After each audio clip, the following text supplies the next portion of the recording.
My name is Dulcie Whitford. I'm 28 years old. For 20 years, my parents called me the slow one, while my sister Miranda collected Harvard degrees and inheritance promises.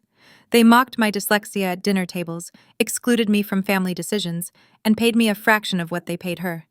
But on Miranda's graduation day at the Plaza Hotel, in front of 350 guests, a stranger handed me an envelope that would expose every lie my parents ever told about me.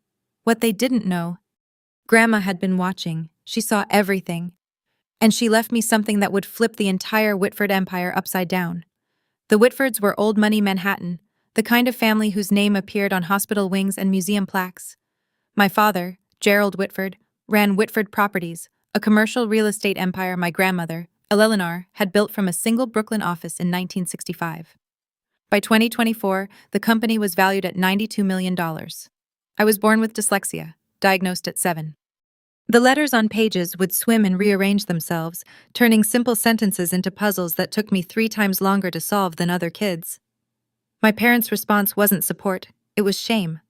When I was 12, they hired tutors for Miranda violin lessons at Juilliard, French immersion classes, SAT prep with a Princeton graduate who charged $400 an hour. When I asked about getting help for my reading, my mother Priscilla just sighed. Dulce, we've already spent so much on specialists. At some point, we have to accept that some children just aren't academic. I was 12. I believed her, so I learned to adapt on my own. Audiobooks became my lifeline. I developed a system of visual notes, diagrams, and flowcharts that helped me process information in ways traditional reading couldn't. And every Sunday afternoon, I'd take the train to my grandmother Eleanor's apartment on the Upper West Side, where she'd sit with me for hours, explaining concepts through stories instead of textbooks. Dooley, she told me once, her weathered hand covering mine. You read slower than most, but you see things others miss. That's not a disability, sweetheart. That's a different kind of vision. I didn't fully understand what she meant. Then I would eventually. But first I had to survive another 19 years of being the Whitford family's embarrassing secret. Christmas 2018. 20 relatives gathered around the mahogany table in my parents' Upper East Side townhouse. Crystal chandeliers, catered dinner, the annual performance of Whitford family perfection.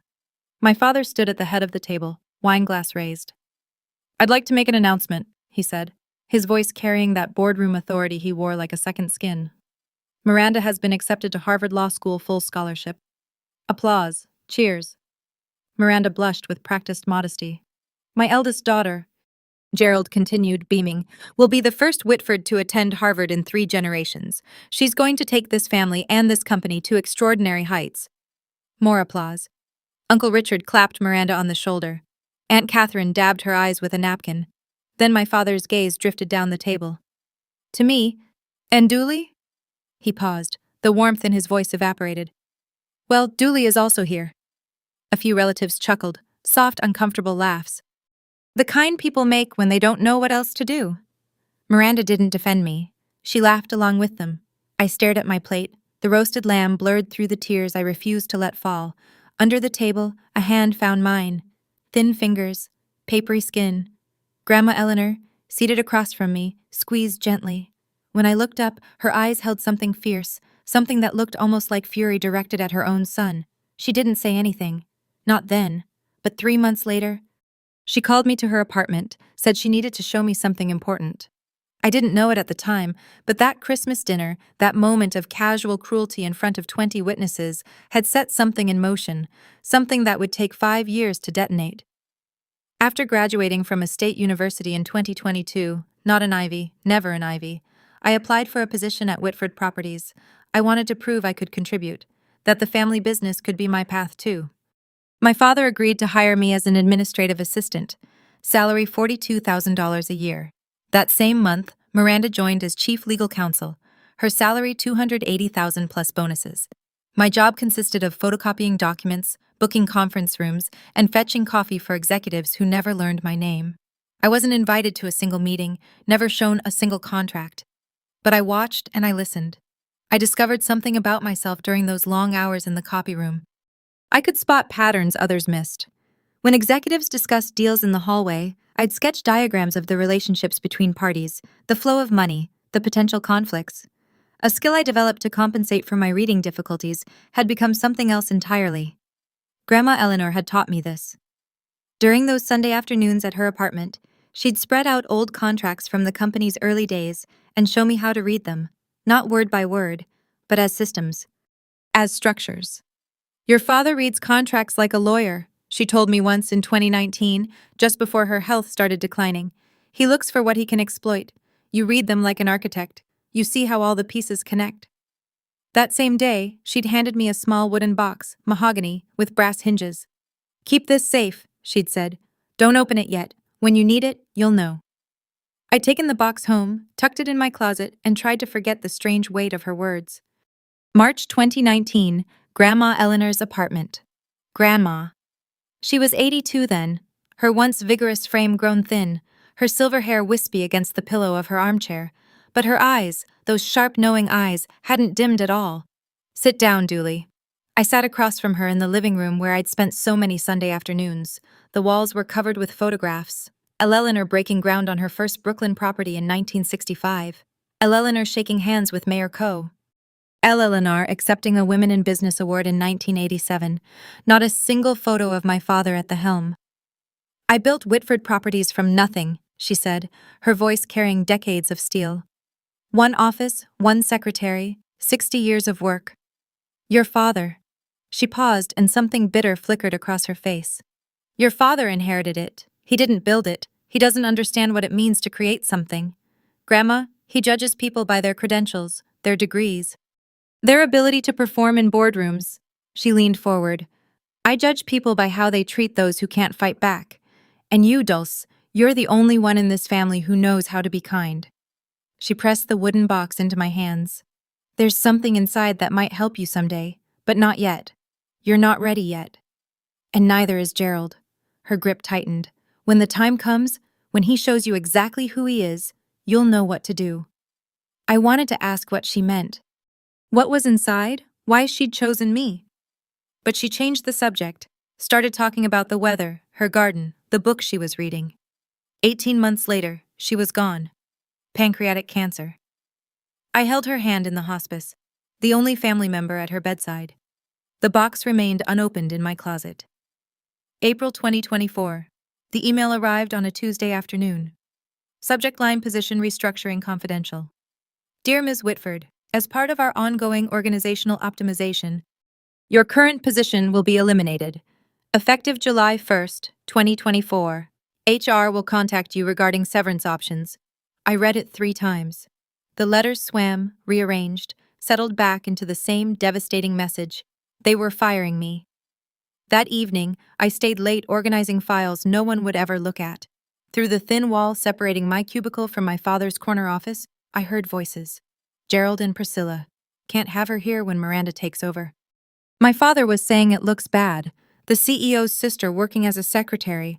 People will ask questions. What kind of questions? Why she's not in leadership? Why we haven't promoted her? A pause. Why she's the way she is? My mother's response came soft, almost gentle. We've done everything we could for her, Gerald. Some children just don't have what it takes. Exactly, so she needs to go. We'll give her a generous severance. She can find something else, something more suited to her abilities. I pressed my palm against the wall. $42,000 a year. My studio apartment in Queens, shared with 2 roommates, cost $1,800 a month. No savings, no safety net. If I lost this job, I'd be homeless within 2 months. But the money wasn't what made my chest tight. It was the realization settling into my bones like frost. If I let them do this, if I accepted their version of who I was, I would spend the rest of my life as the family failure. Not because I'd actually failed, but because I'd never been given the chance to succeed. Miranda's graduation party was tomorrow. I wondered what other announcements my father had planned. May 15th, 2024, the Plaza Hotel, Grand Ballroom. 350 guests filled the gilded room. Business partners, investors, lawyers from white shoe firms, extended family members I barely recognized. Crystal chandeliers cast prismatic light across silk tablecloths. A 12-piece orchestra played Gershwin in the corner. This was Gerald Whitford's kingdom. His stage, the place where he performed his role as patriarch, as mogul, as the man who had everything. I stood in the entrance, tugging at the hem of my dress, black, simple $79 from Zara, the most I could afford on my salary. Everyone else glittered in designer gowns and tailored tuxedos. My mother intercepted me before I could find a seat. Dulce. Priscilla's gaze traveled from my drugstore makeup to my scuffed heels, her lips pressed into a thin line. You couldn't find anything nicer. This is what I have. Well, she adjusted her Cartier bracelet. You'll be at table 27 near the service entrance. Try not to draw attention to yourself. Of course, and Dulce. She leaned closer, her Chanel number 5 overwhelming. Tonight is Miranda's night. Whatever you're feeling, whatever resentment you think you're entitled to, keep it to yourself. Don't embarrass us. She walked away before I could respond. Table 27 was at the back of the ballroom, partially hidden behind a pillar. My table mates were distant cousins I'd met maybe twice. From my seat, I could see the main stage, the massive portrait of Miranda in her Harvard regalia, the banner reading, "Congratulations, Miranda Whitford, Harvard Law Class of 2024. And near the entrance, standing alone by the door, a silver-haired man in a gray suit. He wasn't mingling, wasn't eating, just watching. His eyes found mine across the crowded room. Something cold prickled down my spine. At 8:30 p.m., the orchestra stopped. The lights dimmed. A spotlight illuminated the stage where my father stood. Champagne flute raised. Ladies and gentlemen, thank you for joining us tonight to celebrate an extraordinary young woman. The applause began before he finished the sentence. Miranda graduated top 5% of her Harvard Law class. She completed a clerkship with Justice Reynolds. And last month she made partner track at Sullivan and Cromwell in record time. Gerald's voice swelled with pride. But tonight, I'm not just celebrating her achievements, I'm announcing her future. Miranda joined him on stage, radiant in emerald Valentino. Effective immediately, Miranda Whitford will inherit my entire estate upon my passing. This includes our family residence at 7 and 40 Park Avenue, currently valued at $13 million, a Tesla Model S Plaid, and most importantly, he paused for effect, the position of CEO of Whitford Properties when I retire. The room erupted, standing ovation, camera flashes. Miranda dabbed at her eyes with performative grace. 350 people celebrating, and not one of them glanced at table 27. The cousin beside me, a woman I'd met at a funeral 8 years ago, leaned over. Dooley, right? So what does that mean for you? I opened my mouth, closed it. What could I say? That I'd just been formally erased from my own family? That the termination letter in my inbox was only the beginning? That every fear I'd ever had about being worthless had just been confirmed in front of everyone who mattered? The applause died down. Miranda hugged our father. Cameras clicked, and through the crowd, the silver-haired man at the door began walking toward me. Slowly, deliberately, like he'd been waiting for this exact moment, the man stopped at my table. Up close, I could see he was older than I'd thought, early 60s. With deep-set eyes and the careful posture of someone who spent his life in courtrooms. Miss Whitford, that's me. I straightened in my chair. Can I help you? My name is Jonathan Ellis. He pulled a business card from his breast pocket. Cream-colored embossed Morrison and Blake, attorneys at law. I was your grandmother's lawyer. My grandmother. The words hit like a punch. Eleanor passed away 3 years ago. I'm aware. He didn't sit, didn't soften. She left something for you with very specific instructions about when to deliver it. From inside his jacket, he produced a cream envelope, heavy stock, sealed with red wax bearing a notary stamp. What is this? Her will. The real one. His voice dropped. The one your father doesn't know exists. I stared at the envelope. The notary seal read, Morrison and Blake. September 12th, 2019. 5 months after that Sunday afternoon in her apartment.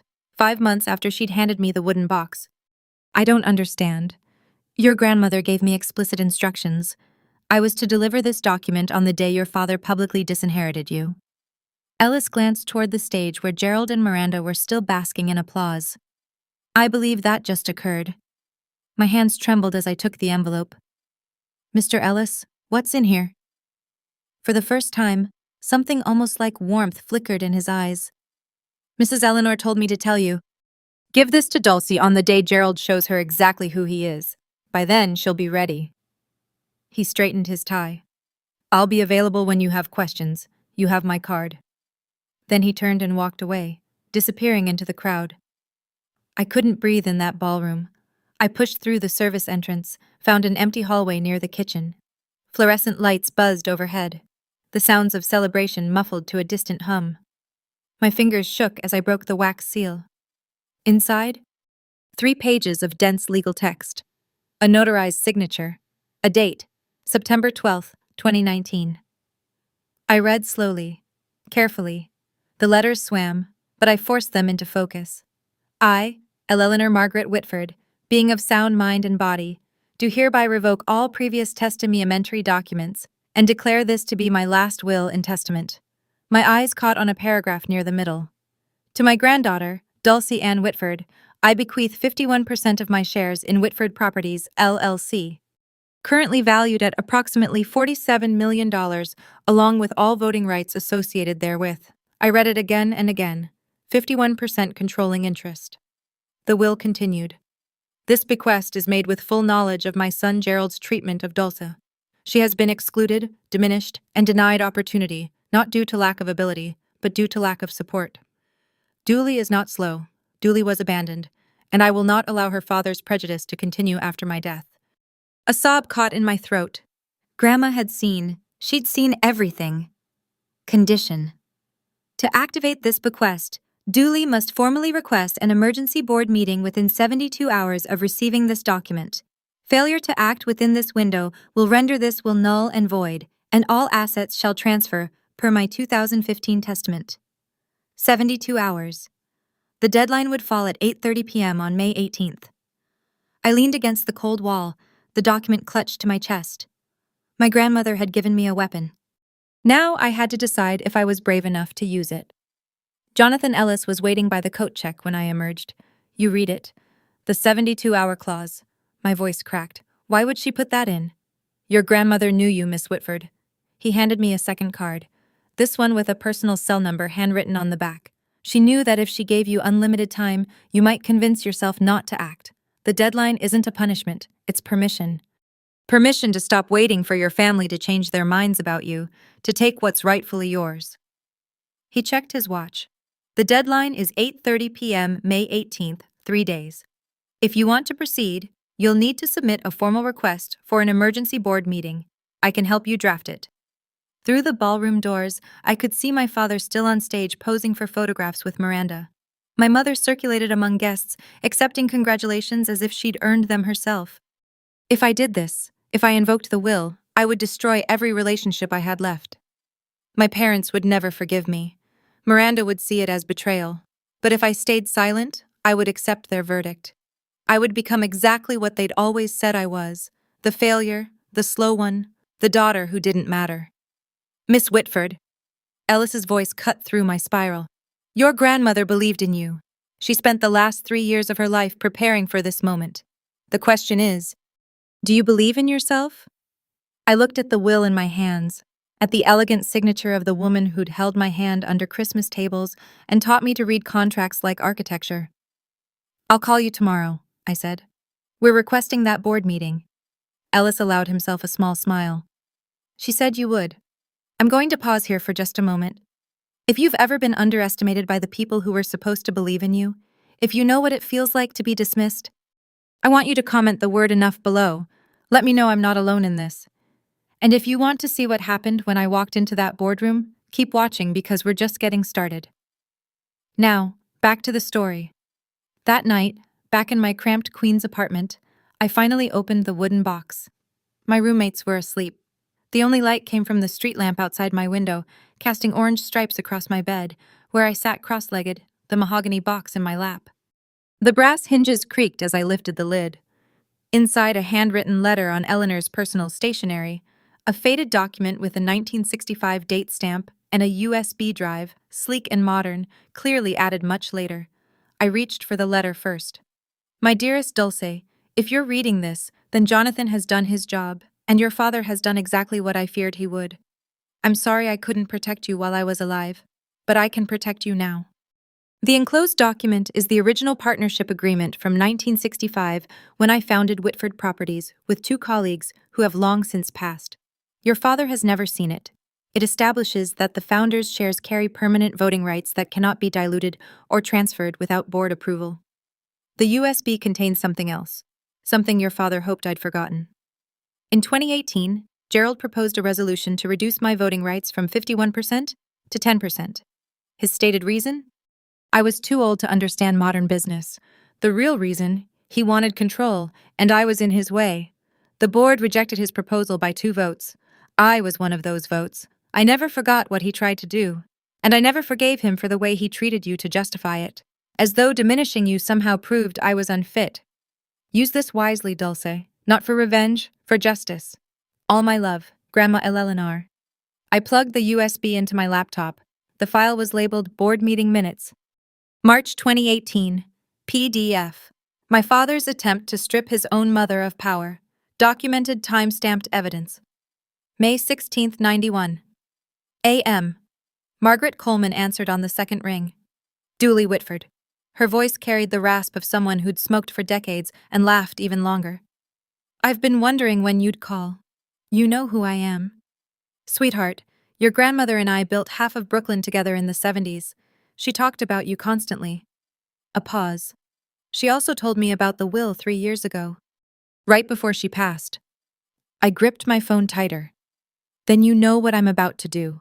I know what you're considering doing. There's a difference. Margaret's tone shifted. Sharper now, more businesslike. You want to request an emergency board meeting? That requires 3 board members to sign the petition. I'm one. You'll need 2 more. Can you help me find them? I can do better than that. I heard papers shuffling in the background. Gerald Whitford isn't as popular as he thinks. His management style is, let's call it, autocratic. At least 4 board members have expressed concerns privately. They just need someone to go first. Hope sparked in my chest. Who? Richard Holloway. Susan Park. She corrected herself. Susan Parker. They've both been on the receiving end of Gerald's temper in closed sessions. I'll make some calls. Another pause. Dooley, I need you to understand something. This isn't going to be pleasant. Your father will fight. Your sister will fight.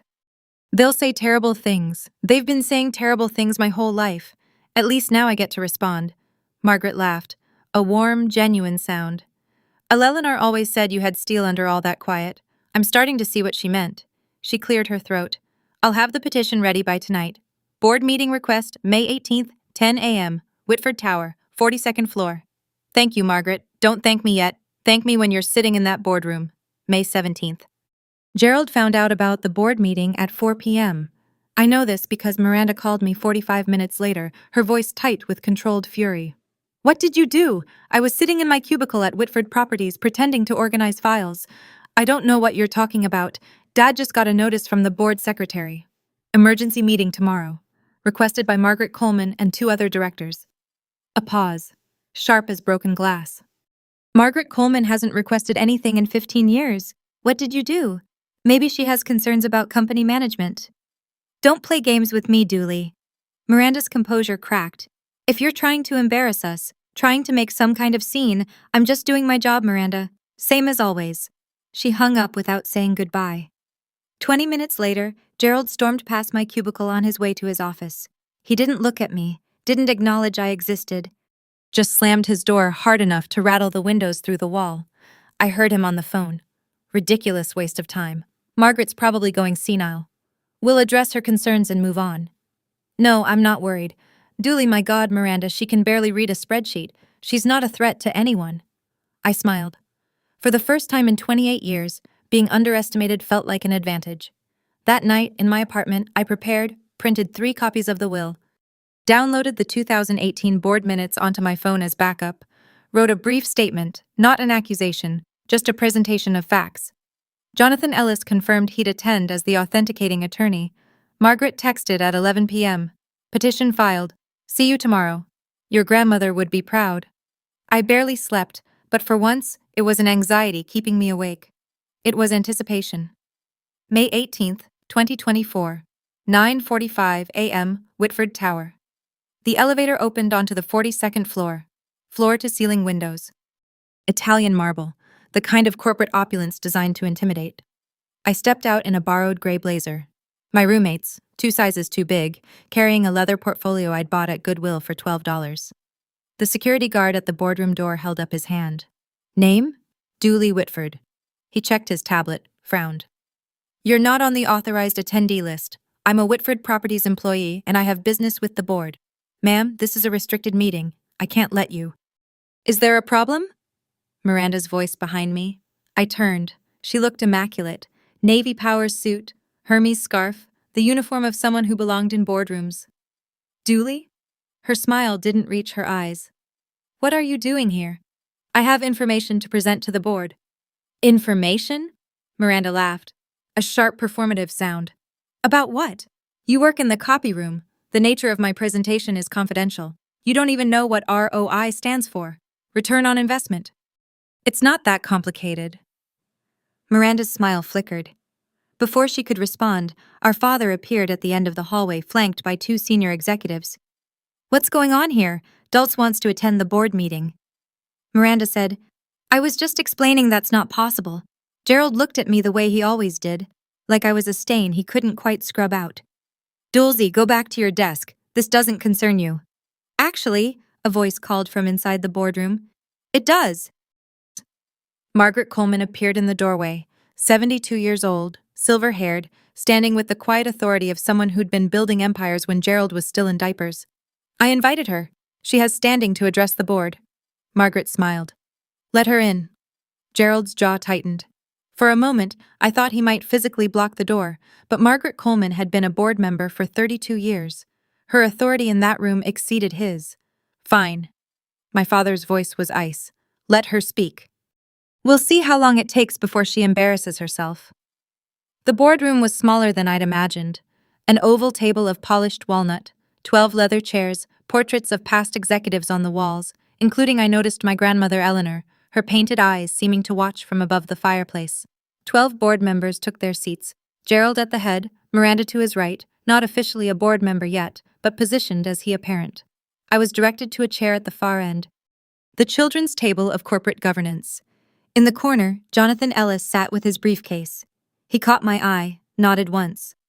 Robert Hartley, the board chairman, a distinguished man in his mid-60s who'd known my grandmother for decades, called the meeting to order. This emergency session was requested by Margaret Coleman, Richard Holloway, and Susan Parker. Margaret, you have the floor. Margaret rose. Thank you, Robert. I'll keep my remarks brief. She gestured toward me. The matter I wish to address concerns a document that has recently come to light, a document that affects the ownership structure of this company. I yield my time to Miss Dooley Whitford. All eyes turned to me, Miranda smirked. Gerald leaned back in his chair with theatrical boredom. I stood. My hands were steadier than I expected. Thank you, Mrs. Coleman. And thank you to the board for allowing me to speak. I opened my portfolio. What I'm about to present may come as a surprise to some of you. I ask only that you listen to the evidence before reaching any conclusions. Gerald sighed audibly.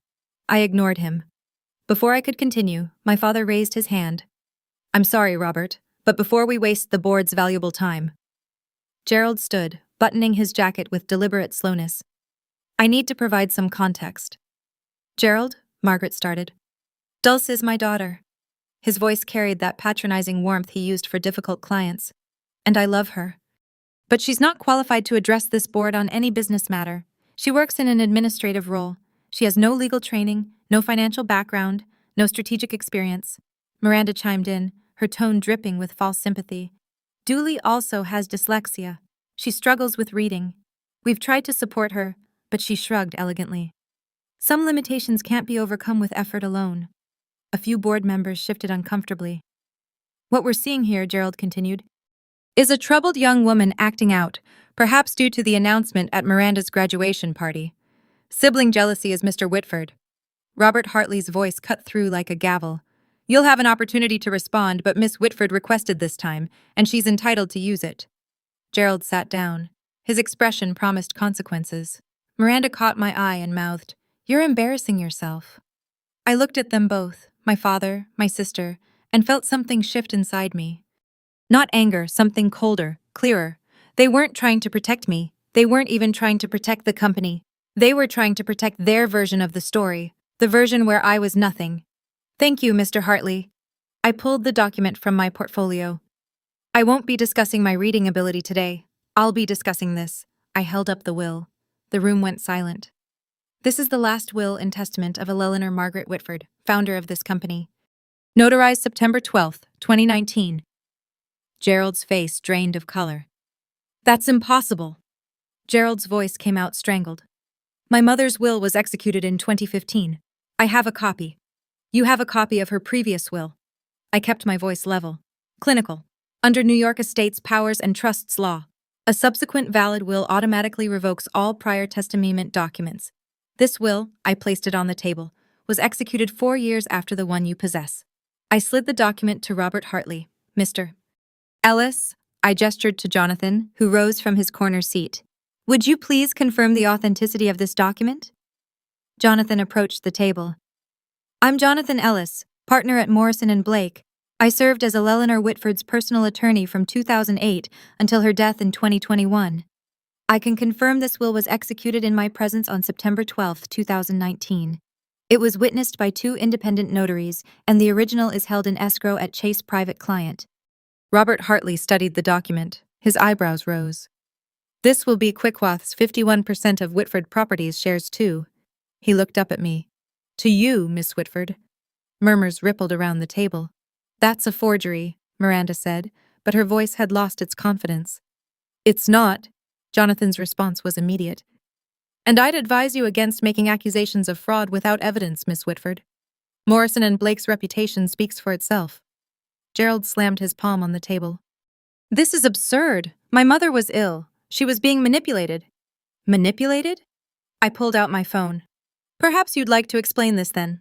I pressed play on the 2018 board meeting audio. My father's voice filled the room. Eleanor is 81 years old. She doesn't understand modern business. I moved to reduce her voting rights to 10%. The recording ended. The silence that followed was absolute. That recording. Gerald's face had turned a mottled purple. That was a private board discussion which Eleanor attended. I kept my voice steady. She recorded it as was her right as a shareholder. Robert Hartley set down the will. His expression had shifted from neutral to something harder. Miss Whitford, would you read the relevant passage aloud?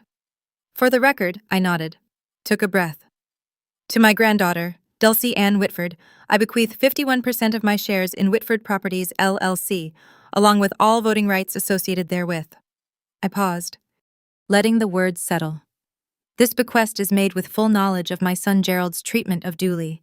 She has been excluded, diminished, and denied opportunity, not due to lack of ability, but due to lack of support. Miranda made a choking sound. Dooley is not slow. Dooley was abandoned, and I will not allow her father's prejudice to continue after my death. I looked directly at my father. Gerald has confused credentials with character, degrees with worth. He tried to strip me of my voting rights because I saw through him. He marginalized Dulce because she reminded him of the kind of person he refuses to be. Gerald said nothing. His hands, I noticed, were trembling. The will concludes, I built this company from nothing. I choose who carries it forward. I choose Dooley. Robert Hartley removed his reading glasses. Jonathan, you can confirm this document is legally binding. I can.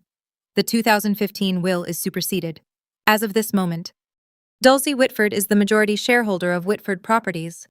Margaret Coleman smiled quietly.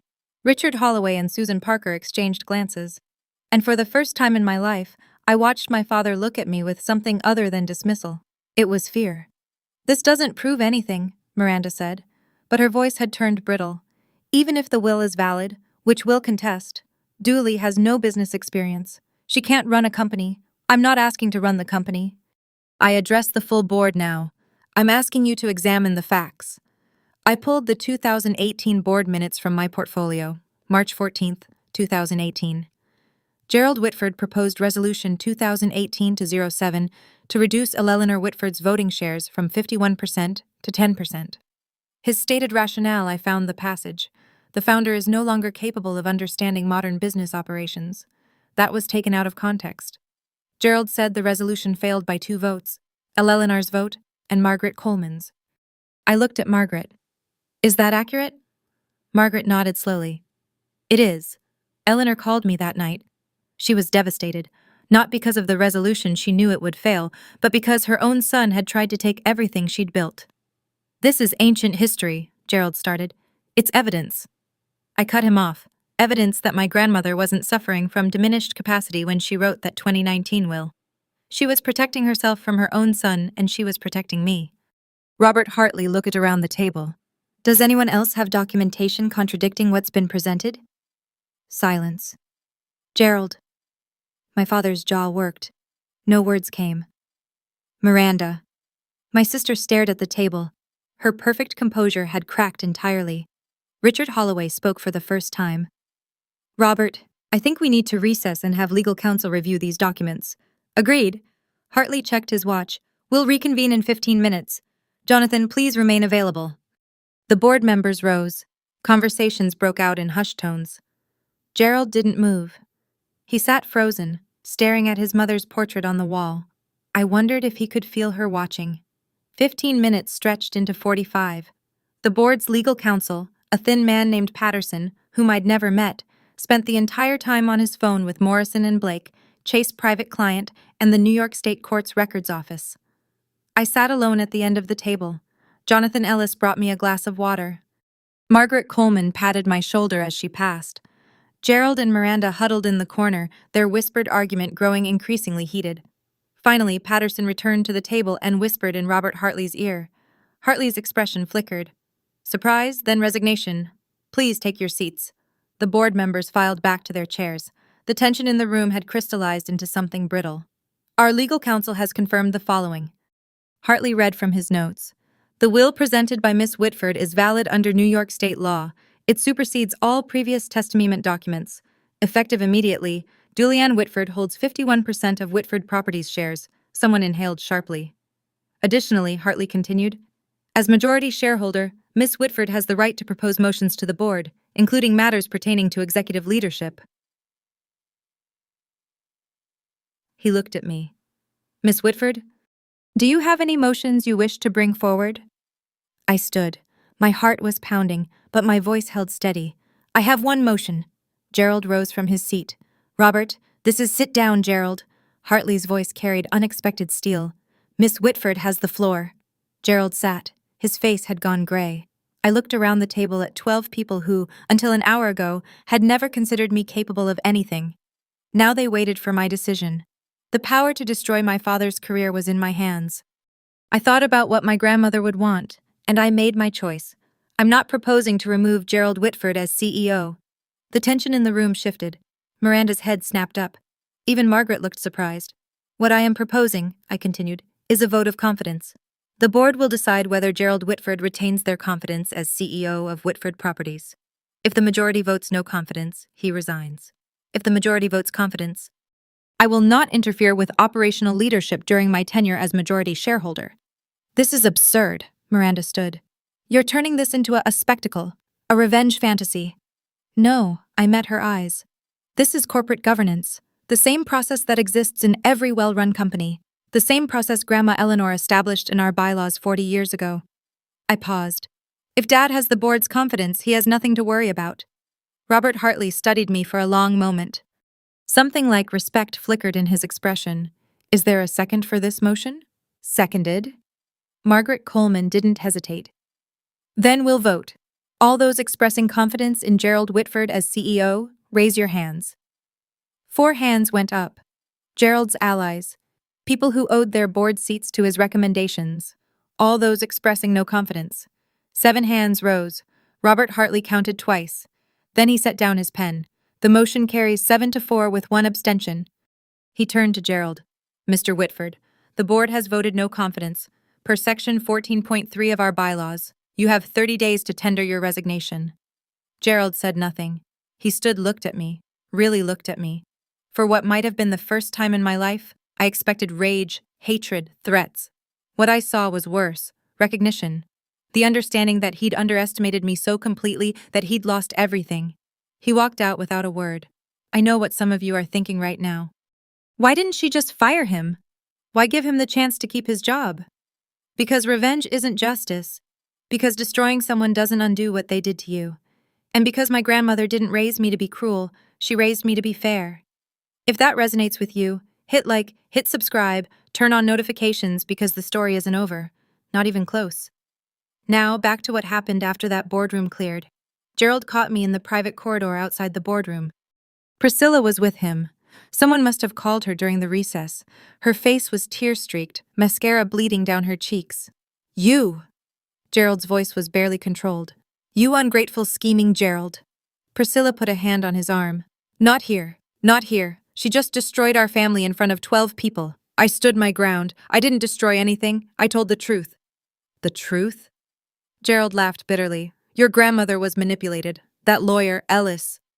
He must have Grandma Eleanor wrote that will 5 months after you tried to strip her of power because she saw exactly who you are. My voice didn't waver. You didn't lose because I betrayed you. You lost because you betrayed her. Priscilla stepped forward. Dulce, sweetheart, you have to understand. We were trying to protect you. You've always struggled. We didn't want to put pressure. You didn't protect me. You erased me. 28 years of silence crystallized into words. Every Christmas dinner. Every family photo, every conversation where you talked about Miranda's achievements and pretended I didn't exist. That wasn't protection. That was abandonment. That's not fair. You're right, it wasn't fair. I met my mother's eyes. I spent my whole life trying to prove I was worthy of this family. I'm done proving. The documents speak for themselves. Gerald grabbed my arm. This isn't over. We'll contest that will. Will. I pulled free. You'll lose, and you know it. Because Grandma Eleanor planned for every contingency, including this one. I walked toward the elevator. Behind me, I heard my mother's voice. Dulce, wait. I didn't wait. For the first time in my life, I didn't need their permission to leave. The elevator doors closed on my parents' faces. I leaned against the brushed steel wall, finally allowing myself to breathe. The adrenaline that had carried me through the past 2 hours began to ebb, leaving something unexpected in its wake. Not triumph? Not satisfaction. Grief. I'd just severed 28 years of hoping things would change, of believing that if I was patient enough, quiet enough, good enough, my parents would eventually see me, love me, the way they loved Miranda. That hope was dead now. I'd killed it myself. The elevator descended 42 floors. By the time it reached the lobby, I'd wiped my eyes and straightened my borrowed blazer. Jonathan Ellis was waiting by the security desk. That was, he searched for the word, remarkable. It was necessary. Your grandmother would agree. He fell into step beside me as I walked toward the exit. What happens now? Now I go home, sleep, try to figure out what my life looks like without the family I thought I had and the company. I don't want to be CEO. I never did. We stopped at the revolving doors. I just want the company my grandmother built to be run by people who actually care about it, not people who see it as their personal inheritance. Ellis nodded slowly. The board will want to meet with you, discuss transition plans, your role going forward. I know, but not today. I pushed through the door, felt the Manhattan sunlight hit my face. Today, I just need to be Dooley Whitford, not a shareholder, not a victim, not a symbol. And tomorrow, I looked back at Whitford Tower, 42 stories of glass and steel bearing my family's name. Tomorrow, I start building something new. May 19th, 2024. Gerald Whitford signed his resignation letter at 4 p.m. I wasn't there. I learned about it through an email from Robert Hartley. Miss Whitford, your father has tendered his resignation, effective June 15th, 2024. The board has appointed me as interim CEO while we conduct a search for permanent leadership. Additionally, the board has voted to offer you a formal position strategic advisor to the board. This role would allow you to participate in major decisions while you determine your long-term relationship with the company. Please let me know your thoughts. Regards, Robert Hartley. I read the email 3 times. Habit. And then forwarded it to Jonathan Ellis for review. His response came within an hour. Fair offer. No hidden strings. Congratulations, Dulce. That evening, an all-staff email went out to the Whitford Properties team. Effective June 15th, Gerald Whitford will step down as CEO. Robert Hartley will serve as interim CEO. Additionally, the board welcomes Dulce Whitford as a strategic advisor in her capacity as majority shareholder. We thank Gerald for his years of service and wish him well in future endeavors. My phone buzzed with messages. Colleagues I'd worked beside for 2 years, people who'd never learned my name suddenly wanted to have coffee, to reconnect, to catch up. I ignored most of them. But one message stood out from Patricia Morales, an executive assistant who'd started at the company in 1987, who'd worked directly with my grandmother. Dooley Eleanor used to talk about you constantly. She said you saw things others missed. I never understood what she meant until today. Welcome to the boardroom. She'd be so proud. I saved that message. Some validation doesn't come from family. Sometimes that's better. 1 week later, the story went public. New York Business Journal, Whitford Properties, shakeup. Founder's granddaughter takes control after secret will surfaces. The article didn't name me directly. Corporate privacy laws prevented that. But anyone in Manhattan real estate circles knew exactly who it was about. In a dramatic turn of events, the heir apparent to the Whitford Properties empire has been displaced by a previously unknown family member. Sources close to the board described the transition as long overdue and cite concerns about the former CEO's management style. Gerald and Priscilla canceled their appearance at the Metropolitan Museum Gala. Health reasons, according to their publicist.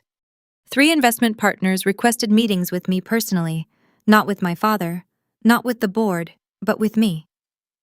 2 of them, after an hour-long conversation each, confirmed they'd continue their relationship with Whitford Properties. We've had concerns about Gerald's leadership for years. One admitted, "Your grandmother built something special. It's good to see her vision protected." The social fallout rippled outward. Friends of my parents suddenly remembered previous engagements. Invitations to charity events dried up. The Whitford name, which had once opened every door on the Upper East Side, now carried an asterisk. I didn't celebrate their humiliation, but I didn't mourn it either. Margaret Coleman called me on Saturday morning. "How are you holding up?" "I don't know yet. Ask me in 6 months." "Fair enough." A pause. Eleanor would have handled it exactly the same way. You know, the vote of confidence instead of termination, giving him a chance he didn't deserve. She laughed softly. She always said mercy was the ultimate power move. I thought about that for a long time after we hung up. Mercy wasn't weakness. Mercy was choice. And for the first time, the choice had been mine. June 8th, 2024. 3 weeks after the board meeting, my phone rang at 2 p.m. Dulcie. My mother's voice sounded smaller than I'd ever heard it. "Can we talk?" "Just us." I agreed to meet her at a coffee shop in Midtown. Neutral territory. No chance of Gerald appearing with lawyers. Priscilla was already there when I arrived. She looked older somehow. The careful makeup couldn't hide the exhaustion beneath. "Thank you for coming." She wrapped her hands around a cup she hadn't touched. "I know I don't deserve it." "What do you want, Mom? To apologize?" The word came out cracked for everything. "For the way we treated you? For the things we said? For the things we didn't say? Are you apologizing because you're sorry, or because everything changed?" She flinched. The question hung between us like smoke. "Both," she finally admitted. "I'm ashamed to say it, but both." Her eyes welled. "I was so focused on Miranda's success, on maintaining appearances. I told myself we were protecting you from expectations you couldn't meet. But that was a lie. I told myself so I wouldn't have to feel guilty. You let Dad call me worthless in front of family, in front of business partners. You never defended me, not once." "I know." A tear slipped down her cheek. "I know. And I can never undo it, but Dooley, I don't want to lose you entirely. I don't know if that's even possible anymore, but I had to try." I looked at this woman who'd been my mother for 28 years, who'd braided my hair as a child and forgotten my birthday as an adult. "I can't pretend the last 20 years didn't happen," I said slowly, "but I'm willing to try building something new, something honest." She nodded, unable to speak. It wasn't forgiveness, but it was a start. August 2024, 2 months later. Miranda called while I was walking through Central Park. I almost didn't answer. "Dooley, I know I have no right to ask, but can we meet? There's something I need to say." We sat on a bench near Bethesda Fountain. The August heat pressed down like a weight. Miranda looked different. The armor of perfection she'd worn her whole life had cracked, dark circles under her eyes, hair pulled back carelessly. "I've been in therapy," she said without preamble. "Since May, 3 times a week. That's good." "It's brutal." She laughed humorlessly. "Turns out being the golden child isn't actually a gift. It's a different kind of cage." I waited. Dad expected me to be perfect. Every grade, every achievement, every award was never enough. It was just the baseline for what came next. She stared at the fountain and the way they treated you. I told myself it was just how things were, that you were different, that I was protecting you by not challenging them. You weren't protecting me. No. I was protecting myself because if I defended you, I became a target too. She finally looked at me. "That's not an excuse. It's just the truth."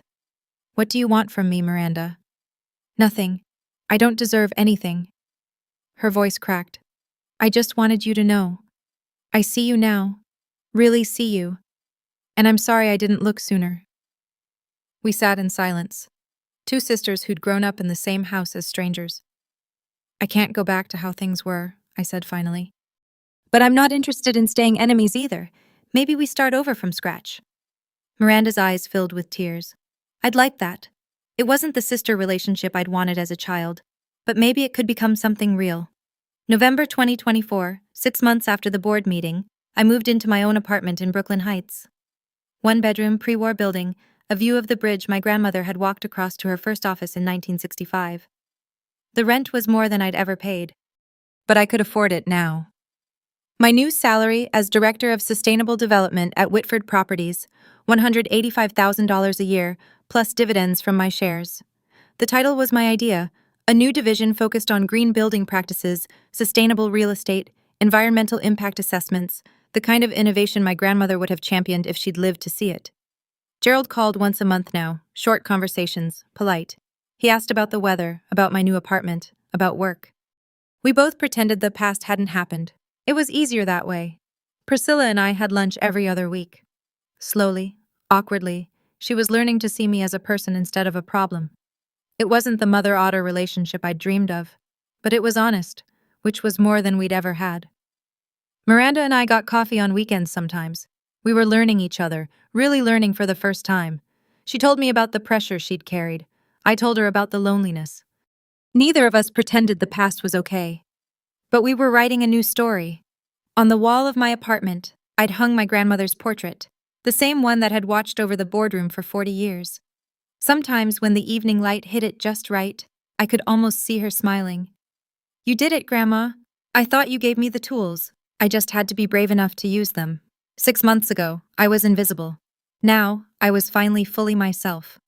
Looking back, I understand something now that I couldn't have understood at 27. My grandmother didn't leave me 51% of her company because I was better than Miranda. She left it to me because she knew I wouldn't let power corrupt me the way it had corrupted my father. Dyslexia isn't my flaw. It's part of who I am, like my visual memory, my patience, my ability to see patterns others miss. The things that made me slow in my parents' eyes were the same things that made me see the truth when everyone else looked away. Gerald judged worth by credentials, by degrees, by performance. Eleanor judged worth by character, by kindness, by the way people treated those who couldn't fight back. And now finally, I get to judge my own worth, not by what my parents say, not by what my sister achieved, not by what any stranger on the internet thinks, by my own standard, my own measure, my own truth. If you're watching this and you recognize yourself in my story, if you've ever been the overlooked one, the dismissed one, the one they said would never amount to anything, I want you to know something. You don't need a secret inheritance to prove your value, but you do need to give yourself permission to stop seeking approval from people who will never give it. Boundaries aren't walls, they're doors. They let you decide who gets access to your life and on what terms. My family hurt me for 28 years, but I didn't need to hurt them back to find peace. I just needed to stop waiting for them to see me and start seeing myself. That's the real inheritance my grandmother left me, and nobody can ever take it away. If this story meant something to you, if it reminded you that your worth isn't determined by the people who failed to see it, I want to hear from you. Subscribe, hit the bell, leave a comment telling me your story. And if you want more stories like this, stories about ordinary people who found the courage to stand up for themselves, check the link in the description. Thank you for being here. Thank you for listening. Until next time.